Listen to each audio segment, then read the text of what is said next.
Hello friends, हमारा चल रहा था क्लास 12th का चैप्टर नंबर 2 पुष्पीय पादपों में लैंगिक जनन sexual reproduction in flowering plants. तो आज हम पढ़ेंगे, बहुत ही इंपॉर्टेंट टॉपिक है, शॉर्ट नोट है ये। द्विनिषेचन, डबल फर्टिलाइजेशन व त्रिसमेकन, ट्रिपल फ्यूज़न। आपने देखो, निषेचन होता है और एक द्विनिषेचन होता है, डबल फर्टिलाइजेशन। जो सिंगल फर्टिलाइजेशन है उसकी वीडियो मैंने डाल रखी है, उसकी लिंक आपको डिस्क्रिप्शन बॉक्स में मिल जाएगी, ठीक है।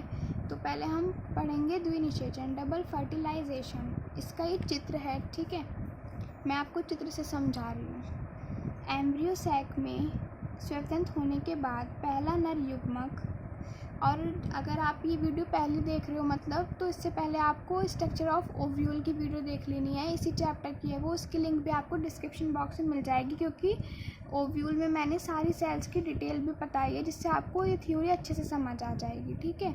तो एम्ब्रियो सैक में स्वतंत्र होने के बाद पहला नर युग्मक, अब देखो ये हमारा पूरा जो ये अंदर वाला ही छोटा सा दिख रहा है, ये हमारा क्या है, एम्ब्रियो सैक। देखो मैंने दिखा रखा है लेबलिंग में, ये हमारा एम्ब्रियो सैक। तो एम्ब्रियो सैक में स्वतंत्र होने के बाद पहला नर युग्मक, अब जो ये है हमारे यहाँ से, ये पॉलन सैक है जिसमें पॉलन ग्रेन रहते हैं, वो पॉलन सैक है। यहाँ से हमारे ये पॉलन ग्रेन जा रहे हैं, और जो ये नली जैसी जा रही है ये है हमारी क्या, पॉलन ट्यूब, ठीक है। तो पॉलन ट्यूब से होकर जो ये जा रहे हैं हमारे पॉलन ग्रेन या परागकण, ये कहाँ पे जा रहे हैं, हमारे एम्ब्रियो सैक में, भ्रूण कोश में। समझ आ गया। देखो जो ये पॉलन ग्रेन है या फिर ये पॉलन ग्रेन दिख रहे हैं, ये किसके, कहाँ से जा रहे हैं, इस नली के द्वारा। इस नली का नाम क्या है, पॉलन ट्यूब। ये कहाँ जा रहे हैं, ये हमारे डायरेक्ट जा रहे हैं एम्ब्रियो सैक में या फिर भ्रूण कोश में, ठीक है। तो मैं आपको बता देती हूँ पहले, एम्ब्रियो सैक में स्वतंत्र होने के बाद पहला नर युग्मक, पहले एक पॉलन ग्रेन जाएगा, इसे हम पॉलन ग्रेन बोल सकते हैं या फिर नर युग्मक बोल सकते हैं। ये जाएगा हमारा पॉलन ट्यूब में, ठीक है। और फिर लिखा है एक सेल से संयोजन करके एक युग्मनज जायगोट बना लेता है। जो हमारा पहला नर युग्मक या फिर ये पॉलन ग्रेन जाएगा पॉलन ट्यूब में, तो ये क्रिया किसके साथ करेगा, जो ये ऊपर वाली है, ये 3 है, देखो 2 नीचे और एक ऊपर। ऊपर वाली जो है ये एग सेल, इसके साथ क्रिया करेगा। ये ऐसे समझाती हूँ, देखो ये एग सेल,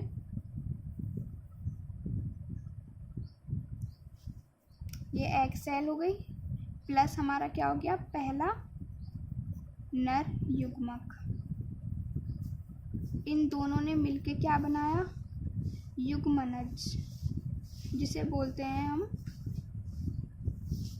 युग्मनज बनाया, ठीक है। इधर लिख देती हूँ मैं, इन दोनों ने मिलके क्या बनाया, युग्मनज, जिसे क्या बोला है, जायगोट। ये मैं आपको अच्छे से समझ आए जाए इसलिए ऐसे करके बता रही हूँ, वैसे आपको डायग्राम से ही समझना है। देखो पहला नर युग्मक आया, उसने क्या करा, एग सेल है, और आपकी सेल्स अच्छी तरह से तब समझ आएंगी, मैं आपको फिर बता रही हूँ, स्ट्रक्चर ऑफ ओव्यूल की वीडियो डाल रखी है, उसकी वो वीडियो आप देख लो, आपको अच्छे से समझ आ जाएगा ठीक है। तो हमारा पहला नर युग्मक ने एग सेल के साथ क्रिया करी, ठीक है। पहला नर युग्मक प्लस एग सेल क्या बना, युग्मनज, जायगोट बना लेता है। इसे हम क्या बोलते हैं, सत्य निषेचन या फिर ट्रू फर्टिलाइजेशन कहते हैं। हमसे कोई पूछे या फिर आपसे पूछे कि ट्रू फर्टिलाइजेशन या फिर सत्य निषेचन क्या होता है, तो हम कहेंगे कि जब पहला नर युग्मक एग सेल के साथ क्रिया करता है एम्ब्रियो सैक में, तो वो एक जायगोट बनाता है, इसी को हम बोलते हैं ट्रू फर्टिलाइजेशन। फिर देखो आगे क्या कहा है, दूसरा नर युग्मक द्वितीयक केंद्रक के साथ मिलकर एक त्रिगुणित केंद्रक बना लेता है। जो हमारा दूसरा नर युग्मक आएगा, एक फर्स्ट जो था उसने एग सेल के साथ क्रिया करके क्या बना लिया, युग्मनज। और जो दूसरा आया, दूसरा पॉलन ट्यूब में आया, उसने क्रिया एग सेल के साथ नहीं करी। जो ये पोलर न्यूक्लियाई लिखा है ना, ये बीच की 2 सेल हैं, इन्हें पोलर न्यूक्लियाई भी बोलते हैं और हिंदी में बोलते हैं द्वितीयक केंद्रक द्वितीयक केंद्रक। तो पहले ये नर युग्मक ने एग सेल के साथ क्रिया करके बनाया युग्मनज, ठीक है। और दूसरा नर युग्मक आया, उसने एग सेल या सिनर्जिड सेल के साथ क्रिया नहीं की, उसने क्रिया करी पोलर न्यूक्लियाई या फिर द्वितीयक केंद्रक। अब ये 2 सेल पहले से थी, देखो 2 सेल पहले से दिख रही हैं ये, और प्लस 1 और कर लो तो कितनी हो गई 3। जब 3 हो गई तो क्या हो गया, त्रिगुणित हो गया, वो त्रिगुणित मतलब 3 3n। देखो मैं लिखा है त्रिगुणित केंद्रक 3n बना लेता है। इस प्रकार दोनों ही युग्मक निषेचन में भाग लेते हैं। पहले युग्मक ने या फिर पहले नरयुग्मक ने एक्सल के साथ क्रिया करी, युग्मनज बनाया, दूसरे ने इस द्वितीयक केंद्रक के साथ करके त्रिगुणित केंद्रक बनाया। इस तरह दोनों ही नरयुग्मक थे वो दोनों ही यूज हुए, दोनों ने ही निषेचन किया, इसलिए इसे हम बोलते हैं द्विनिषेचन। 2 बार निषेचन हुआ इसलिए इसे बोला हमने द्विनिषेचन। तो मैं एक बार और समझाती हूँ द्विनिषेचन क्या होता है। जब पहला नरयुग्मक एम्ब्रियो सैक में आएगा वो एग सेल के साथ क्रिया करके क्या बना देता है, युग्मनज, जिसे बोलते हैं जायगोट। और फिर दूसरा नरयुग्मक पोलन ट्यूब में आके किसके साथ क्रिया करेगा, पोलर न्यूक्लियाई। ये जो वाली सेल दिख रही है ना, ये वाली पोलर न्यूक्लियाई, इसे हिंदी में बोलते हैं द्वितीयक केंद्रक। इसके साथ क्रिया करके बनाएगा त्रिगुणित केंद्रक। तो दोनों ही ये वाला युग्मक भी यूज़ में हुआ, ये वाला इसने भी फर्टिलाइजेशन किया। तो कितनी बार फर्टिलाइजेशन हो गया, 2 बार, इसलिए इसे बोलते हैं डबल फर्टिलाइजेशन या द्विनिषेचन। अब पढ़ेंगे हम त्रिसमेकन ट्रिपल फ्यूज़न बोलते हैं जिसे।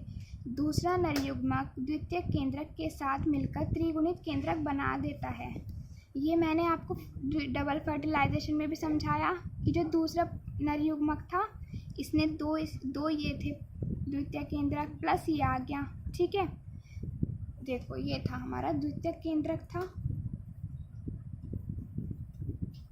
कितने थे, 2, ठीक है, प्लस दूसरा नरयुग्मक आया, कितने हो गए, 1 इक्वल्स टू 3 हो गए, 3n, तो कितने हो गए, त्रिगुणित।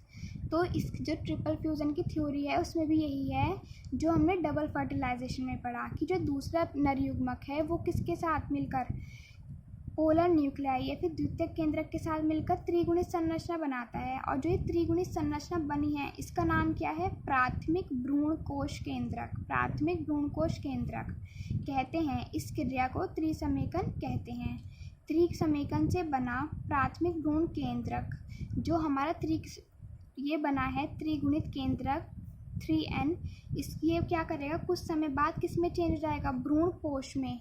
भ्रूण कोश होता है एम्ब्रियो सैक, याद रखना, कंफ्यूज नहीं होना आप। भ्रूण कोश होता है एम्ब्रियो सैक और भ्रूण पोष होता है एंडोस्पर्म का निर्माण करता है।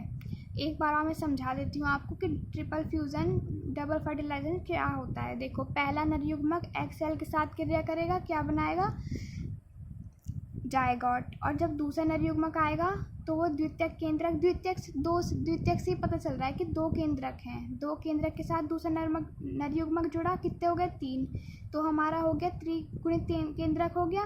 तो डबल फर्टिलाइजेशन में इस क्रिया को बोल दिया जब दोनों युग्मक ने निषेचन किया, डबल फर्टिलाइजेशन। लेकिन हम त्रिगुणित में देखें तो इसी क्रिया को उन्होंने हमें त्रिसमेकन नाम दे दिया, ठीक है। दूसरा नरयुग्मक क्या मिलके जब वो त्रिगुणित केंद्रक बना उसे क्या नाम दिया, ट्रिपल फ्यूज़न में प्राथमिक भ्रूणकोश केंद्रक, और यही बाद में एंडोस्पर्म में चेंज हो गया, ठीक है। वीडियो पसंद आई हो तो आप प्लीज़ लाइक कर देना। Thank you for watching.